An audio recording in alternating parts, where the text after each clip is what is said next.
Bismillahirrahmanirrahim. Assalamualaikum warahmatullahi wabarakatuh. Bersama saya pada hari ini bagi slot tausiah bersama Imam Besar Masjid Negeri Perak ataupun Masjid Sultan Idris Shah II adalah Sahibul Saadah Tuan Haji Abdul Farid bin Najib Saleh, yakni Imam Besar Masjid Sultan Idris Shah II ataupun Masjid Negeri Perak Darul Rizwan. Apa khabar Ustaz? Alhamdulillah. Apa khabar anda juga? Baik, Alhamdulillah. Sihat sana? Alhamdulillah, sihat kita. Okey, sidang hadirin hadirat para pendengar sekalian, pada siri ini kita akan membicarakan satu topik yang agak menarik, dan topik itu kita namakan Al-Quran sebuah kitab agung. Ya. Pertama-tamanya pujian kepada Allah Subhanahu Wa Taala yang telah menciptakan alam, serta selawat dan salam ke atas baginda sallallahu alaihi wasallam, keluarga, sahabat, serta sahabat-sahabat yang mengikut jejak langkahnya hingga ke akhir. Dalam membicarakan atau kita membincangkan Al-Quran sebuah kitab agung, Al-Quran itu sendiri kita ketahui ianya merupakan kalamullah yang mempunyai pelbagai mukjizat bagi seluruh manusia, seluruh hamba yang diciptakan oleh Allah Subhanahu Wa Taala. Dan sebagai seorang Muslim, Al-Quran adalah satu panduan dalam kehidupan. Al-Quran adalah satu perlembagaan yang perlu diikuti oleh setiap orang Islam. Dan ini banyak dibicarakan di dalam ayat-ayat yang Allah turunkan.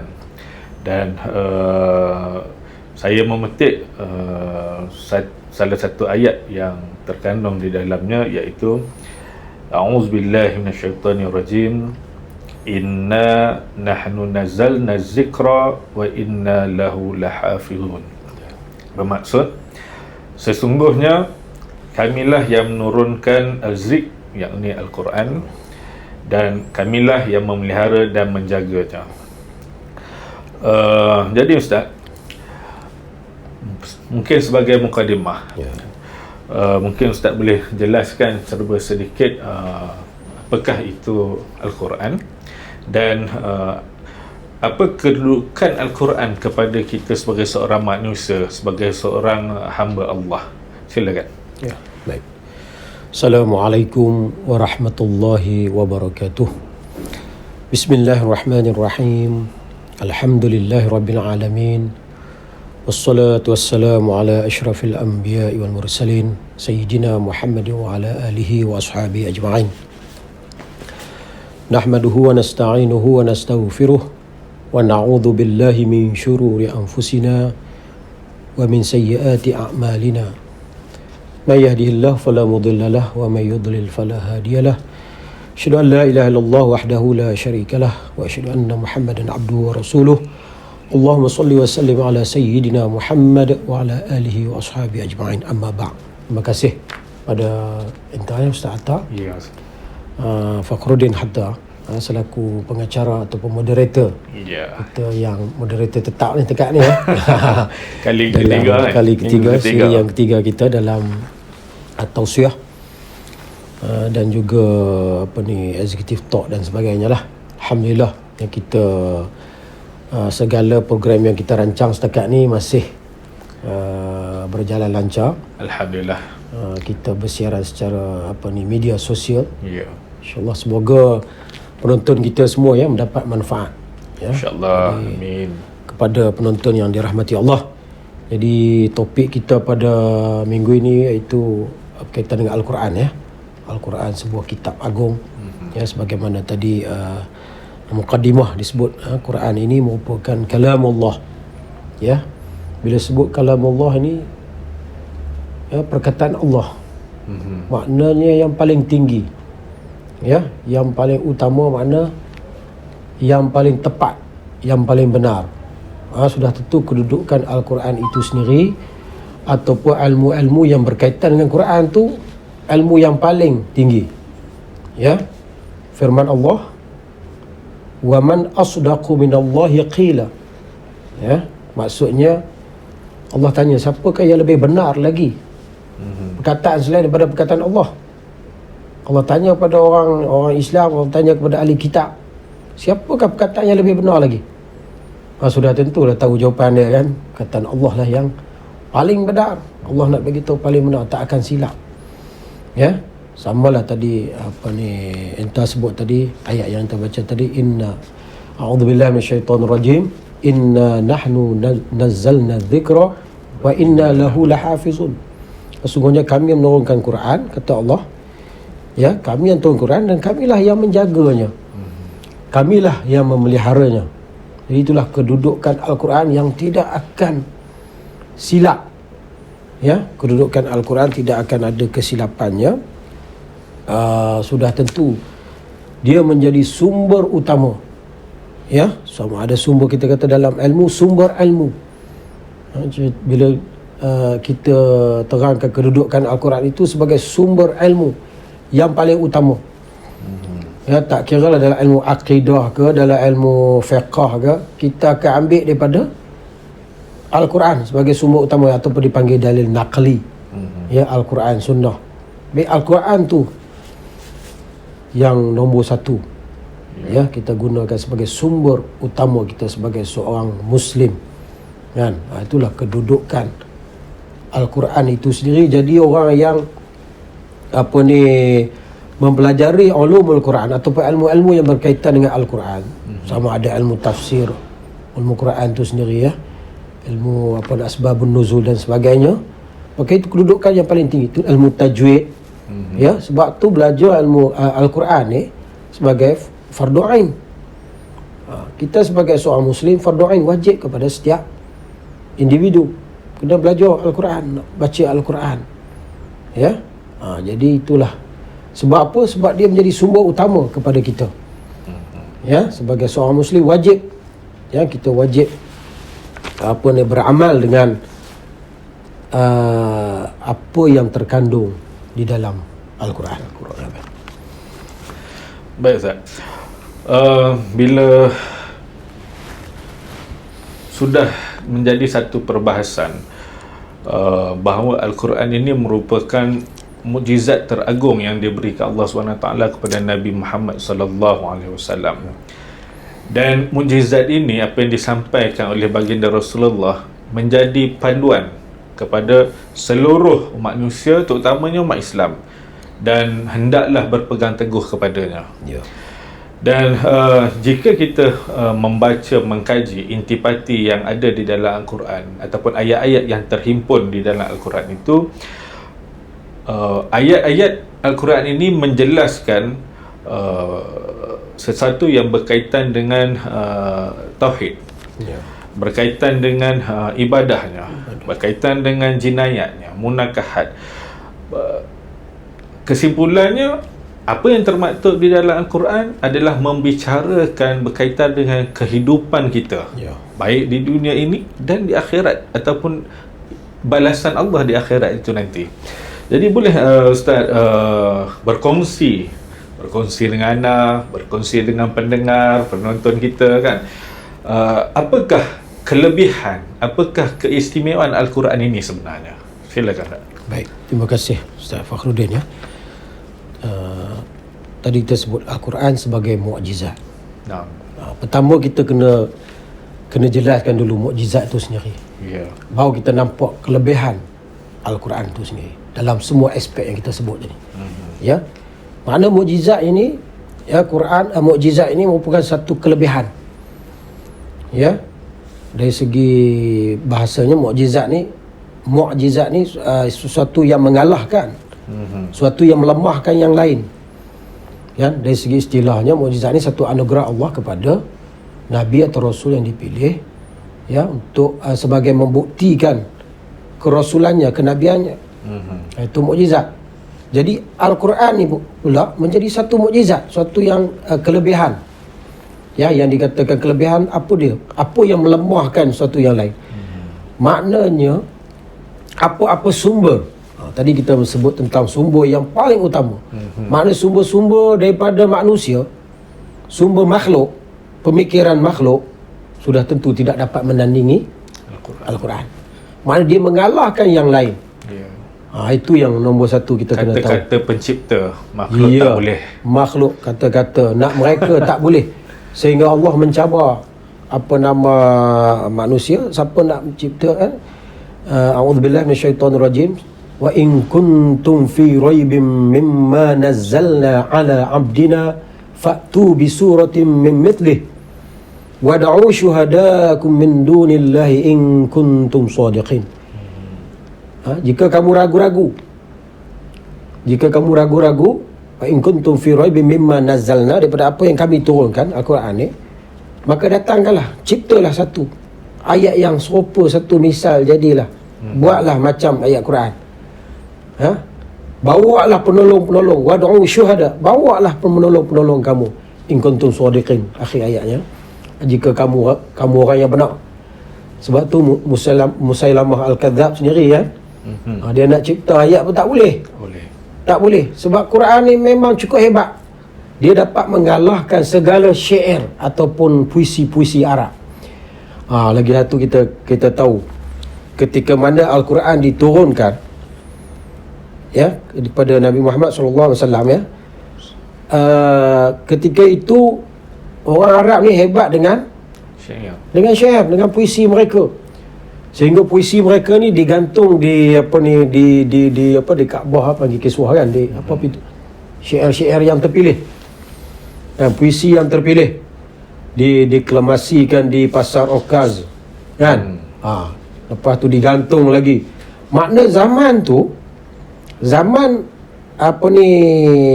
Nabi Arab ketika itu ialah orang terpesona dengan kehebatan puisi-puisi. Jadi datangnya Al-Quran dapat mengalahkan. Itu kata mukjizat tadi. Kan? Sehingga kan pemimpin pun takut dengan puisi ni, punya tajamnya puisi-puisi Arab ini. Jadi bila datangnya, turunnya Al-Quran sebagai mukjizat tadi, dia dapat mengalahkan puisi-puisi itu. Kita kata mukjizat ni dia Allah turunkan, Allah bagi tu sesuai dengan zaman dia, mukjizat tu. Kan itu zaman umat Nabi Muhammad. Kalau zaman Nabi Musa, sesuai dengan zaman tu, main sihir. Main sihir dengan ulahnya. Jadi Allah bagi tongkat bertukar menjadi ular. Kan? Jadi sesuai dengan zaman itu, mukjizat yang dapat mengalahkan. Kan? Kita tengok zaman Nabi Sulaiman contohnya kan. Bagaimana Allah bagi mukjizat pada Nabi Sulaiman sehingga dapat mentadbir kerajaan Sabak kan. Kerajaan Sabak itu dipimpin oleh puteri Balqis kan. Masa itu hebat.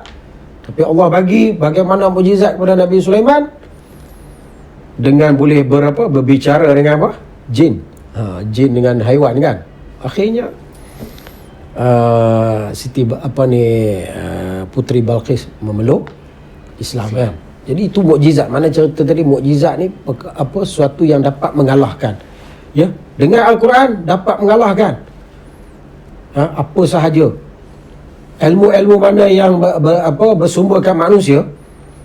Kita kata kalau ada orang mereka yang pandai manusia, tapi sebenarnya ada semuanya dalam Al-Quran.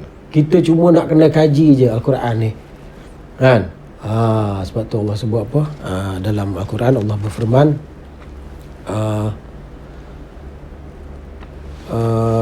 walaqad yassarna al-Qur'ana lidzikri fahal min muddakir kan. Sungguhnya kami telah memudahkan Quran itu untuk lidzikr, untuk kamu membaca, untuk kamu mengingat kan. Kenapa tidak ambil pengajaran daripada Quran kan? Jadi kalau kita ambil pengajaran daripada Quran, kita akan dapat kita explore segala macam ilmu yang kita sebut tadi. Kan dalam, bukan kata segi akidahnya, syariat, untuk kehidupan kita. Dan dalam fiqh tu kan ada fiqh muamalat, dari segi muamalat kita, munakahat kekeluargaan kita, kan, jinayat, segala aspek kehidupan kita. Malah Quran merangkumi segala aspek sudut ilmu sains, ya. Bagaimana diterangkan turunnya air daripada langit, bertukaran siang malam, sebagai apa? Sebagai tanda kepada orang yang berfikir, kan. Itu kelebihan Al-Quran, kita tengok, ya. Nampak Al-Quran itu sebagai mukjizat. Kalau kita ambil pengajaran daripada Al-Quran, kita dapat segala ilmu yang ada dalam Quran, ya. Apa perkara pun kita boleh dapat dalam Al-Quran, tapi kena kaji, kan. Sebab tu Allah sebut dalam Quran lagi, fas'alu ahla dzikri in kuntum la ta'lamun, kan.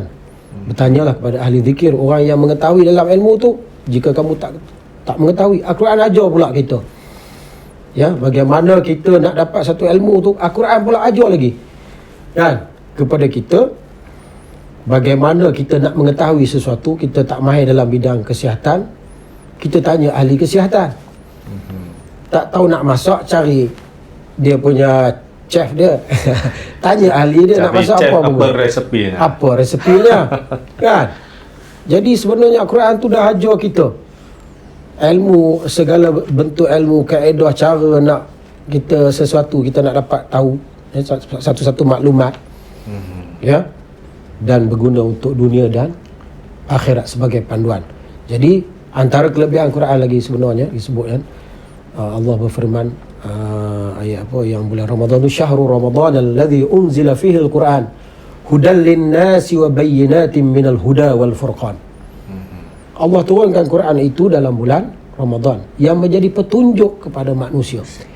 Jadi Quran ni kelebihannya, dia memberi petunjuk kepada kita. Tadi kita kata kita nak apa, panduan apa, nak hidup kehidupan, nak undang-undang, nak berpolitik, nak berekonomi, ya, nak berniaga, nak muamalah, semuanya ada dalam Quran. Ada di dalam Al-Quran. Cuma kita macam mana kita nak explore Al-Quran tu, nak mengkaji ulumul Quran, ilmu-ilmu Al-Quran, ya. Hudan lin-nasi wa bayyinatin minal huda wal furqan. Dia menjadi petunjuk kepada manusia dan membezakan antara hak dan yang batil, kan. Dengan Quran kita dapat beza. Dialah sebagai orang kata kayu ukur untuk beza di antara yang benar dan yang salah. Apa yang tak ada dalam Quran tu, kita tahu benda tu tak tally dengan Quran, makna benda tu yang batil, kan. Jadi itulah kita kata sumber utama dan itulah kelebihan. Banyak nak cerita kelebihan Al-Quran ni, ya. Sebenarnya sebab apa itulah kita kena ambil sangat berat tentang Al-Quran ni. Ambil lah, orang kata apa, daripada seawal anak kita kecil ni kita kenalkan dengan Al-Quran. Nabi SAW bersabda, khairukum man ta'allama al-Quran wa 'allamah, ya. Maksudnya sebaik-baik kamu siapa yang mempelajari Al-Quran dan mengajar Al-Quran. Nampak? Nak jadi orang yang bagus, orang yang baik, ialah orang yang mempelajari Al-Quran. Jadi kita dedahkan anak kita belajar Quran, mula-mula bagi betul, kenal huruf dulu. Tu step dia lah. Apa pun kena kenal huruf dulu, huruf Arab. Tak kenal mana nak baca tak? Tak kenal macam mana nak baca. Bila dah kenal huruf-huruf Al-Quran, baca Iqra' dulu, baru boleh baca Al-Quran. Yeah. Okey, bila dah baca Quran, dia ada tanam minat pula nak faham Al-Quran. Kan? Kita nak faham Al-Quran. Jadi dia kata apa? Khairukum man ta'allama al-Quran. Orang yang mempelajari Al-Quran, nak explore ilmu Al-Quran. Wa 'allamah, dan orang yang mengajar pula. Ni kelebihan bagi orang-orang yang guru Al-Quran ni. Alhamdulillah, fadilatnya cukup besar, ya. Termasuk orang yang Nabi kata orang-orang yang baik, sebaik-baik manusia, iaitu orang yang belajar dan mengajar pula Al-Quran. Yang kita mengajar tajwid, mengajar isi Al-Quran, mengajar tafsir, mengajar ulumul Quran, ilmu-ilmu yang di dalam Quran, ya. Kadang kita tak nampak secara tak langsung kalau kita dah faham, kadang-kadang masa kita, dalam kaedah tadabbur pun boleh sebenarnya. Ya, mengajar dalam kaedah tadabbur tak, kita jangan nampak sempit sangat seolah-olah Quran ni hak untuk orang-orang agama ahli mufassir saja. Sebenarnya untuk bertadabbur, untuk berinteraksi dengan Al-Quran, bila kita faham, kita boleh terang pada orang dalam bidang kita. Kan? Kita nak tadabbur, nak praktis, nak amal Al-Quran tu. Kan?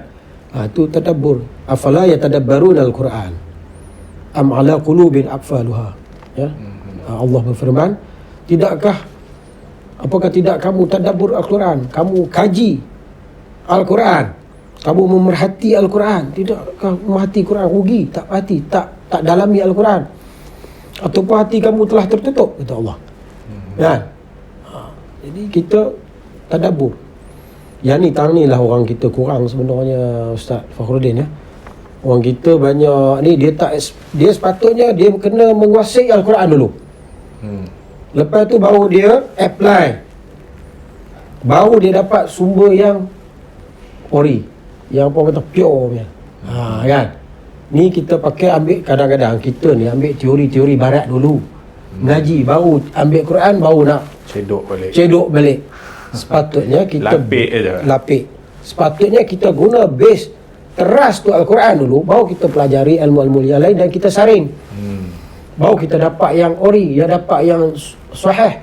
Ilmu barat pun mereka kaji daripada Quran. Ya, manipulate sudahnya jadi hak depa. Jadi hak depa. Kita tapi pula kadang-kadang isunya takut setengah depa ambil dan setengah lagi depa ambil sumber depa. Ambil sumber yang bukan, sumber yang orang kata bukan tidak masyru', tidak syarak. Jadi bila tidak syarak bertembung dengan hak dengan yang batil tadi, bertembung, dia tetap tak sempurna. Tapi sebagai seorang Muslim, bila kita dah dapat sumber tu yang betul, kita create based on Quran tadi, sudah tentu kita lagi canggih. Kadang-kadang kita baru jumpa tu, kita kata pada orang barat dah jumpa dah, kita baru jumpa dalam Quran ada beberapa teori sebenarnya, rupa-rupanya ada dalam Quran. Pada teori tu apa masa orang barat buat tu kita tak pasti pun. Ya, kita tak pasti pun dia rujuk mana-mana pun kan. Tapi rupa-rupanya ada teori itu ada dah dalam Al-Quran kan. Jadi itu di antara kelebihan Al-Quran. Malah kelebihan Al-Quran ini, Ustaz Fakhruddin, bukan sekadar untuk kegunaan di dunia sahaja, kehidupan kita. Malah dia bawa kita sehingga ke hari akhirat. Ya, Nabi SAW bersabda, "Iqra'ul Quran fa innahu ya'ti yaumal qiyamah syafi'an li ashabihi."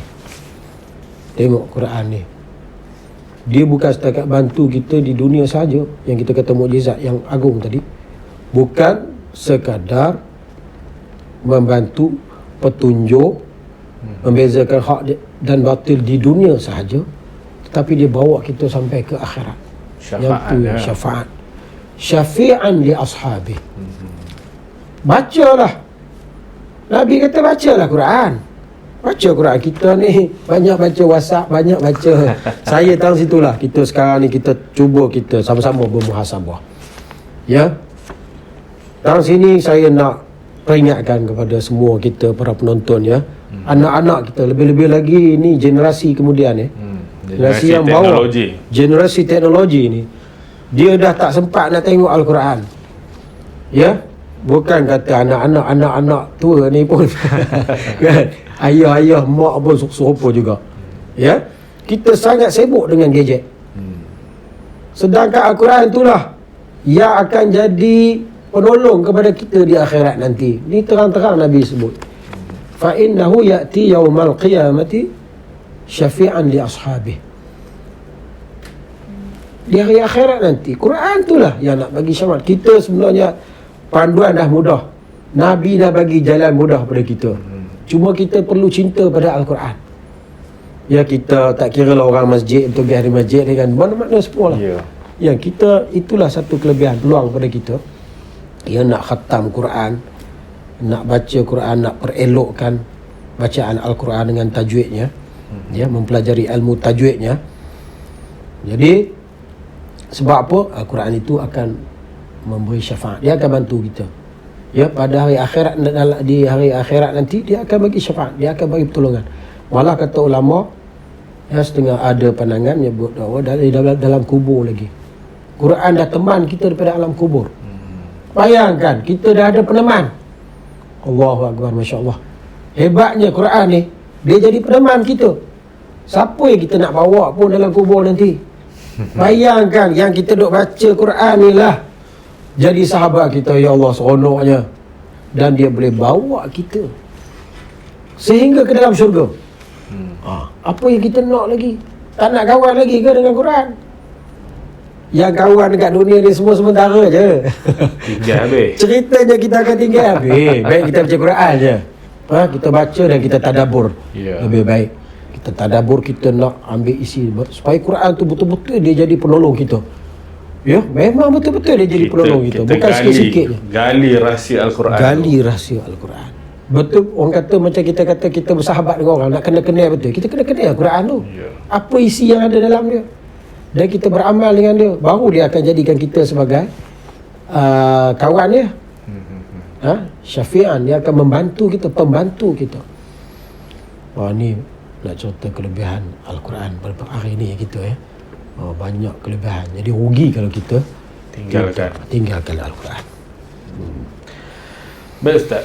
Jadi asasnya Al-Quran ini adalah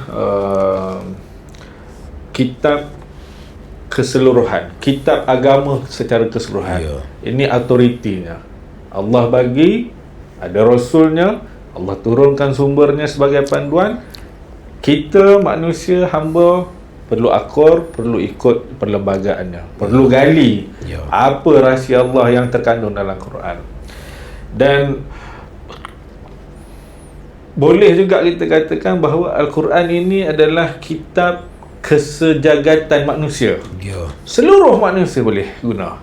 Seluruh manusia boleh cedok ilmu dalam Quran. Baik yang Muslim, yang Muslim dah tentulah. Yang non-Muslim tu macam kita sebut tadi, orientalis barat, dia kaji, manipulate, olah, akhirnya jadi hak dia. Kita pula ambil. Jadi di sini, apakah saranan Ustaz?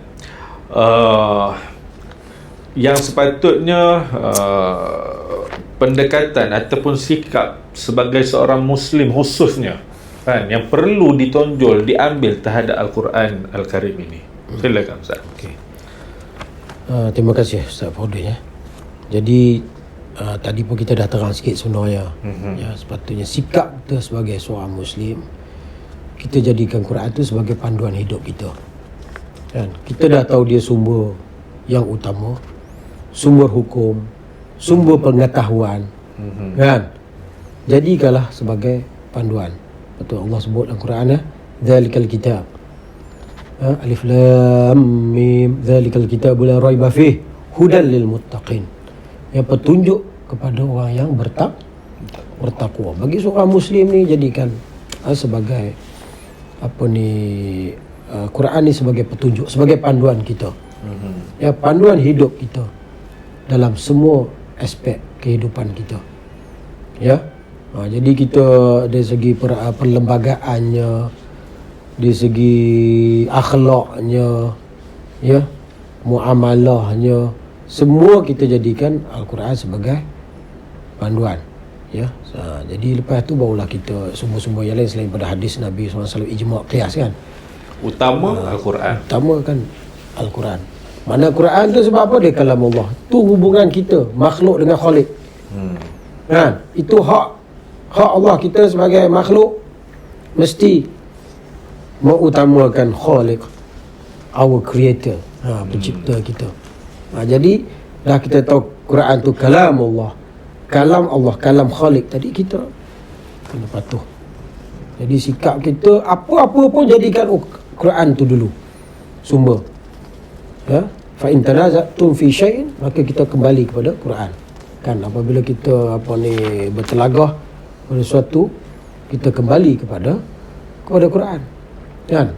Jadi Quran tu sumber utama. Apa pun bila kita berbalah aja refer balik panduan Al-Quran. Panduan Al-Quran. Maknanya hati yang keras tu pun Boleh Al-Quran boleh lembutkan boleh lembut dengan izin Allah, insya-Allah. Lagi satu kita teringat kelebihan Quran ya. Nabi SAW sebut apa? Nawwiru manazilakum. Ya, mana cahayakan cahayakan rumah kamu bis solah wa qiraatil Quran. Ya, cahayakanlah rumah kamu dengan solat dan juga bacaan Al-Quran. Rumah kita pun boleh jadi bercahaya. Itu antara kelebihan Al-Quran. Tidak masa rumah ni rasa suram je kan. Kalau rumah tu rasa suram je, tak tenang, bacalah Quran dalam rumah tu. InsyaAllah. Nabi kata nawwiru. Kita nak mencahayakan rumah kita. Sikit Ustaz. Al-Quran adalah syifa. Ya. Ini pandangan saya mohon pandangan Ustaz lah. Segelintir masyarakat kita lah. Ya. Dan menjadi amalan juga sebenarnya. Bila mana ditimpa musibah, barulah kita nak rujuk Quran. Ya. Kan? Macam sesi yang sudah kan? Topik kita berkaitan dengan musibah. Ustaz pun memang sebut, nyatakan kita perlu muhasabah. Tapi janganlah tunggu musibah, janganlah tunggu kita rujuk, diseksa pun baru nak ni kan. Jadi apa pandangan Ustaz? Setengah amalan orang kita ni bila disebut Al-Quran adalah syifa, jadi datang masjid negeri, bawa ayah sebetul kan. Ustaz Farid tolonglah hembus-hembus sikit, baca-baca kan. Anak saya nak periksa, saudara saya sakit kan. Apakah itu wajarannya, atau ianya mesti bermula dari kita, dan pohonan doa, pembacaan ayat Al-Quran itu sebagai doa juga, dengan izin Allah insya-Allah selesai segala permasalahan. Boleh Ustaz kongsikan sedikit pandangan? Baik, bolehlah kita nak kongsi kan. Kita sebut Quran ni untuk kita beramal sebenarnya. Bukan kata syifa tadi untuk kita sekadar untuk jadikan bahan untuk kita penawar macam tu je. Tapi dia kita kena amal. Mengharap sangat imam besar baca ayat Quran bagi ayat penawar elok lah kan. Doa macam tu tak nak. Kita kena beramal. Ada setengah itu kita kata setengah manusia, orang Islam kita lah, dia salah guna Al-Quran. Salah guna ayat Quran lah kan. Dia buat jadi tangkai pada dia gantung je. Macam selalu kita tengok ayat 1000 dinar. Dia kadang dia niat dia untuk jadi apa? Pelaris, niaga kan, berniaga. Sepatutnya dia faham ayat tu. Apa tu ayat 1000 dinar apa? Wa may yattaqillah yaj'al lahu makhraja wa yarzuqhu min haitsu la yahtasib. Jadi dia faham ayat tu ayat pelaris. Allah sebut Al-Quran adalah ayat tu, siapa yang bertakwa kepada Allah, siapa yang patuh perintah Allah. Patuh itu maknanya beramal. Siapa yang meninggalkan larangan Allah. Kalau kita pun duk main sihir, main kan, duk percaya benda-benda karut, macam mana nak dapat? Macam mana Allah nak buka jalan? Wa may yattaqillah yaj'al lahu makhraja. Barulah Allah buka jalan. Dan Allah kurniakan rezeki daripada jalan yang tidak disangka-sangka. Kan? Tapi ayat ni macam kita kata salah guna. Quran tu pun diambil, yang tu je digantung. Kan? Maksudnya kita salah guna, salah niat kita pun. Macam tu lah lebih kurang tadi. Kita macam minta-minta je ayat tu kan. Quran bila guna untuk ni je. Bukan kita nak beramal. Ada setengah dia tak baca pun, dia minta ustaz je yang baca. Ini lagi teruk. Dia tak baca Quran pun. Memang seolah ustaz syafaat besar. Sedangkan kalau dia nak terapi diri dia, dia sendiri yang kena baca. Ustaz baca juga daripada luar. Bantu daripada dalam ni. Kan? Mana dia dalam diri dia pun tak bersih, macam mana nak jadi syifa? Kan? Jadi sepatutnya Quran ni kita guna untuk diri kita, dan kita nak kena beramal sebenarnya. Kita faham selain daripada kita berdoa dengan ayat Quran tu betul, tapi amalan tu diikuti dengan amalan. Tak boleh sekadar baca saja untuk apa minta sesuatu. Ya, jadi itu kedudukan Al-Quran, ya, untuk diamal. Ya, itu kita tengok yang ayat-ayat hukum semua tu suruh kita beramal sebenarnya. Itulah intipatinya kan. Itulah intipati Al-Quran. Kalau kita melazimi ayat Quran, kita melazimi Al-Quran itu dekat dengan hati kita, ketenangan itu akan berlaku. Macam Ustaz sebut tadi, Ustaz sentuh nur. Kalau di rumah tidak dilazimi dengan bacaan Al-Quran, rumah tu macam muram kan, tak ceria kan. Tak ceria, tak Jadi maknanya ketua keluarga perlu ambil inisiatif untuk isteri, untuk anak-anak kan, dan hidupkan dengan halaqah Al-Quran, bacaan Al-Quran.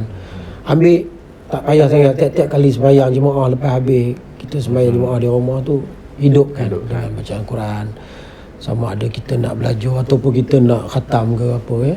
Baca, tengok kita buat apa ni, inilah tadarus Al-Quran. Dalam keadaan sekarang Ustaz, kalau kita tengok Al-Quran ni disampaikan dalam bahasa Arab. Maknanya secara asas penyampaian Allah turunkan Al-Quran itu di dalam bahasa Arab. Dan mutakhir ini kita tengok terdapat juga masyarakat ataupun pengkaji non-Muslim. Mereka juga dapat membaca, mendalami Al-Quran. Dan kita lihat di pasaran ada Al-Quran terjemahan bahasa Melayu, ada Al-Quran terjemahan bahasa Inggeris. Di JAKIM sendiri ada Al-Quran dalam terjemahan Inggeris, Cina dan India. Jadi sebenarnya tidak ada yang menghalang dalam kita mengkaji. Mungkin sedikit respon saya. Terima kasih ya Ustaz Fakhruddin.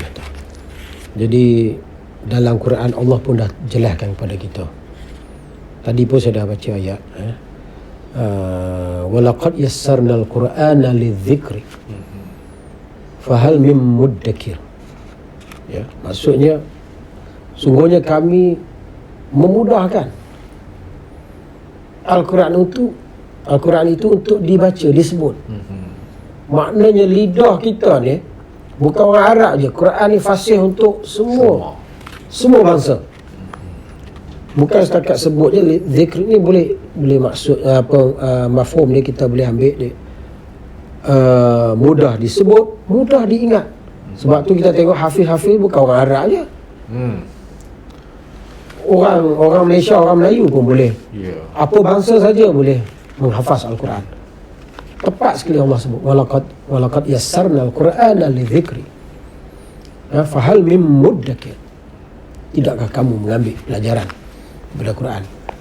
Jadi Allah sendiri yang sebut Quran ni mudah. Sebab tu tak heran tadi kita sebut boleh nak translate ke, nak faham, nak kaji. Non-Muslim pun boleh ambil manfaat daripada Al-Quran. Sebab Allah mudahkan. Sebab dia mukjizat, dia mudah. Tu apa ni kedudukan Quran tu sendiri. Ya, walaupun dalam bahasa Arab, tapi di atas apa ni hikmah kebijaksanaan Allah Subhanahu Wa Taala untuk semua hamba dia. Boleh guna, boleh pakai dan mudah faham. Tak ada siapa pun terkecuali untuk ambil manfaat daripada Al-Quran. Itu maksudnya. Ya, apa ni yang dikatakan apa, walaupun dalam bahasa Arab tetapi orang lain pun mudah. Kita tengok tambah orang Melayu ni tengok cukup fasih. Kalau bercakap Arabnya fasih, lidah orang Melayu, orang kata mungkin dia makan macam-macam, makan belacan. Ada orang kata kan. Jadi dia lidah dia boleh, tak ada pelak. Kalau sebut English pun pronoun dia betul kan, bahasa Arabnya betul, bahasa apa pun kan. Tapi nak cerita ni dia cerita Quran tadilah. Apa pun tepat, benar. Sebab Allah kata Allah yang mempermudahkan ya, Al-Quran. Jadi itu kita kata dia mukjizat tadi. Kita boleh hafaz sampai 37 juzuk. Ramai hafiz-hafiz kita yang menghafaz Al-Quran. Jadi jangan bimbang lah Anak-anak kalau nak ngapai Quran jangan risau. Sebab Quran tu mudah. Ikut je teknik dia, insya-Allah. Ya, boleh kita menghafaz Al-Quran. Boleh belajar. Malah yang jadi johan pun duk jadi johan apa tilawahnya, bukan kata orang bukan orang Arab yang jadi johan. Kan? Malaysia sendiri berapa Malaysia kali sendiri jadi pun dah johan? berapa kali jadi johan. Ya, entah duk bahagian dakwah lain. Maknanya ceritanya tak bukan hak untuk orang Arab je. Ya, Ya, orang bukan Arab pun, orang ajam pun boleh. Sehingga boleh menguasai Al-Quran, bacaan Al-Quran, taranum Al-Quran. Yang penting Qiraat. Ilmu qiraat. ilmu qiraat. Qiraat. Itulah Yang penting nak belajar, yang penting nak belajar, mengaji, nak mendalami, mengaji, kan? nak mendalami Al-Quran. Itulah kelebihan Al-Quran yang ada. Yalah, dalam keadaan pandemik yang berlaku pun, Ya. di masjid negeri kita ada kuliah secara online, Ya. kan, berkaitan dengan Al-Quran dan Al-Quran, tajwid. Kita ada slot ustaz kalau anda tak tafsir. silap, tafsir Tafsir. Al-Quran, kan, Tafsir juzuk amma, ya. tafsir juzuk amma, kan.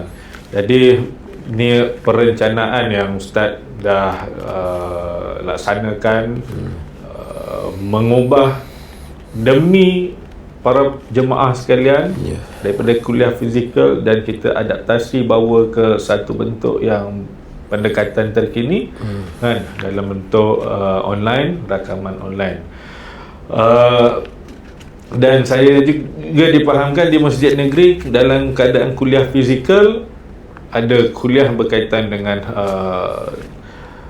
tadarus Al-Qurannya, Ya.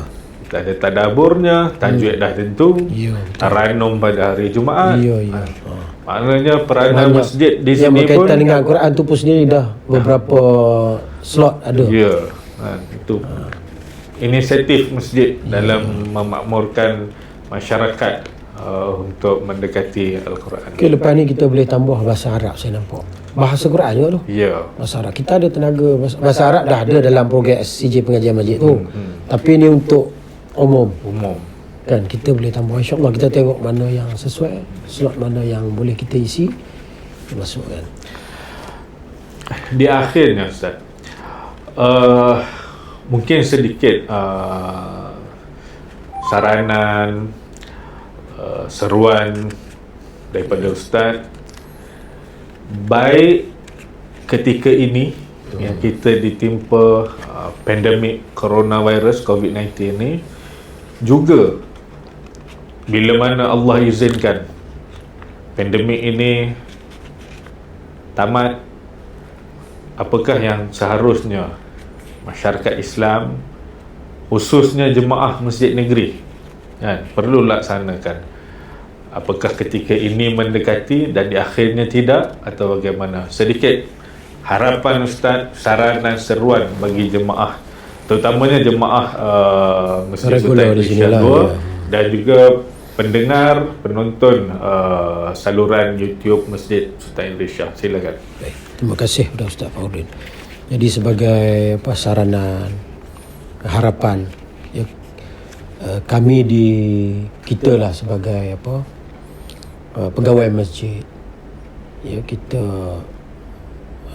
mohon, kita minta kepada semua kita umat Islam, khususnya di negeri Perak ini, ya, amnya di Malaysia lah, sebab Malaysia kita menghidupkan masjid-masjid.